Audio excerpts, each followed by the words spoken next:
Welcome to Hello Port Hueneme. I'm your host Tom Dunn, and we are doing another Mayor's Corner with Mayor Tom Figg. Welcome again. Hi Tom, good morning. Good morning. We're going to talk about the May 1st City Council meeting and review what went on there. And Tom's going to explain some of the budget items that were discussed and what the city is trying to do and what they're looking towards different things they can do to restore our economic situation. First of all, we start off with a inspiration which is called Port Hueneme Pride, and we present a certificate of merit to people that have gone beyond the norm to help the city of Port Hueneme and do good for it. And at this meeting, we honored 4 young women that go to Hueneme High School. Would you care to tell us a little bit about what they did? Well, first, as I mentioned at the council meeting, I was particularly gratified to be a part of this ceremony because my 2 sons graduated from Hueneme High, and it's always special that something good happens in your backyard, and that's how I look at Hueneme High School. Once a Viking, always a Viking. These 4 girls had been together for 3 to 4 years on the same tennis program team at Hueneme High, and with the mentoring of their coach, Walter Moody, they went from being, unfamiliar with how to use a racket to being considered among the top players in the county, and they stuck together as a group, the 4 girls. Here they are now in their senior year, ready to graduate, and again, Walter Moody, not just as a teacher and a coach, but as a mentor, encouraged the girls to take a look at college opportunities, and one of the 4 girls took it upon themselves to search out what was available. And again, with the help of their coach and talking with the athletic program of the university that they were looking at, all 4 girls were offered academic scholarships. And what's special about that is even though that they may be very skilled in their sports, their athletics, they're being recognized for their academics. All of these girls were making a GPA average of above 3.6. And the beauty is that they're able to stick together and go to the same university. Now, I know that there was some apprehension. I think some of the parents were, gosh, we hate to see you go that far. But again, they recognize this is an opportunity of a lifetime. And they encourage the girls, don't worry about the distance. This is an adventure of your life. And so it was that kind of uplifting presentation, the 4 girls that we recognized, and then Walter Moody. And Tom, I give you, kudos for bringing this to our attention, because Hueneme Pride is such an important way to go above and beyond the business of the city. It's to bring attention to these kinds of accomplishments, and we should all celebrate what it means to the community. It brings great favor to the community, and we all should be proud. So thank you for bringing that to our attention, and for that matter, you're the kind of the mastermind of the whole concept of the Pride program as part of the city's inspiration. Typically, or years past, the inspiration was used to maybe acknowledge a date in history and contributors that really weren't necessarily community-based, and you've changed that into something to celebrate the community. And I just, again, kudos for doing so. Thank you very much. I think this is our 4th Port Hueneme Pride certificate winners, and on Hello Port Hueneme, we're going to post all 4 of the presentations. We have them recorded so that you can see them if you missed them the first time. Yeah, that's great.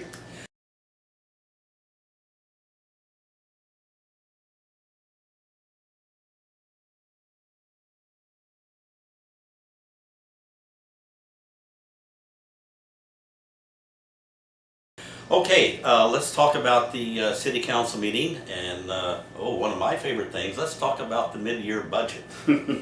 That's always exciting. Yeah, a little dry, but actually very informative. And the mid-year budget process is just to kind of get a pulse on where we stand midterm in a budget period, have our forecasts of the budget relative to expenditures and revenues actually squared up with reality in actuality. Too late. And what we learned, and not necessarily a surprise, is that we're not necessarily right on target. We're a little bit ambitious in our forecasts of revenues, and conversely, we didn't anticipate all the expenditures. Not a big surprise. We're working hard to try to shore up those forecasts so that we don't find a surprise at the end of the year that we're that much further in a deficit condition. So it's an important way to keep us all engaged in how are we doing and what do we need to do if necessary to right the ship. Some of the takeaways that came from this, we're just on the eve of starting our next budget cycle. And so the discussion that occurred on the 1st of May really was to lay the foundation for the next budget period. Some of the things that came into light here on the May 1st meeting is that we have a much better fix on our structural deficit. We're now doing 5-year projections, and it may not seem like good news, but it's good to know what your target is in terms of filling a gap that's reoccurring. And what we found was a budget figure of about $1.3 million a year that we need through a combination of revenue raising and expenditure reductions to achieve what I call a sustainable financial budget.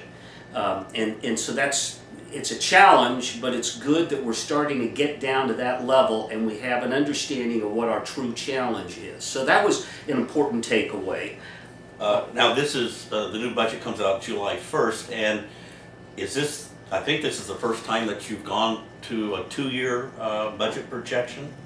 Well, in recent history, when I worked for the city back in the 70s and the 80s, we did have a 2-year cycle.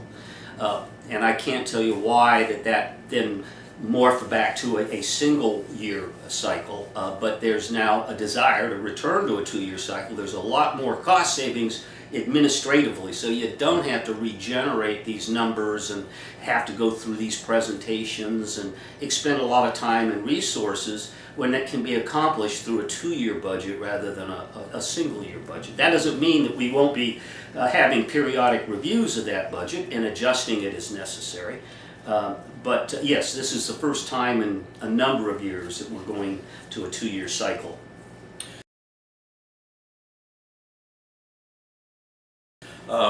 There's some policy issues that you looked at, and 2 of them were adjusting the reserve requirements. That's pretty interesting how we do it in Port Hueneme and other cities in the county do it.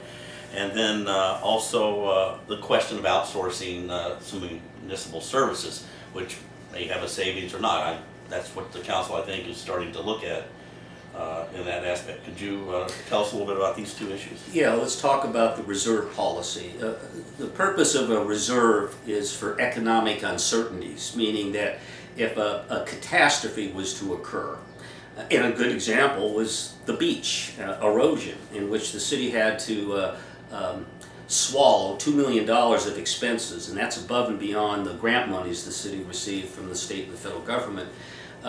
And so you draw upon your reserves to pay for those unknown contingencies. This city has been very conservative in years past.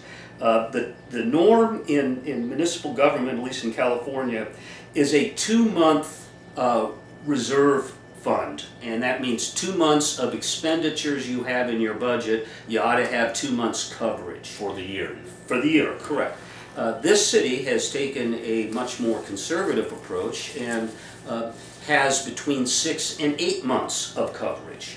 Now, that's good if you are anticipating an extraordinary one-time expense, but not so good if you don't have that reoccurring situation, because you're taking away money that could otherwise be used in general operations. So it's just sitting somewhere. It's sitting somewhere. And there's been a discussion by some of our labor units saying, listen, that money ought to be examined and brought into the operational side instead of it being set aside and causing that much more strain on the operating costs of the city.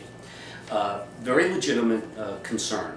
So part of the discussion on the May 1st meeting was, can we ratchet down our reserve policy to help bolster our general fund, but do it in a way that doesn't put us in harm's way?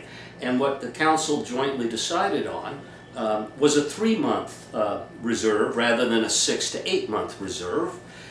And we're still above the average. The average is about 2%. Of all the cities like us in Correct. Ventura Correct. and other coastal cities. Correct. Yeah. Okay. So we're still on the conservative side, but we've freed up some of that reserve money to help bolster our general fund.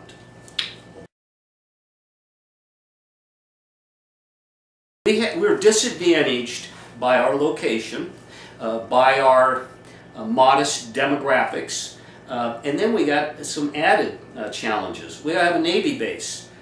Even though regionally nobody would question the value they bring to the community at large, is that they're competing for our sales dollars.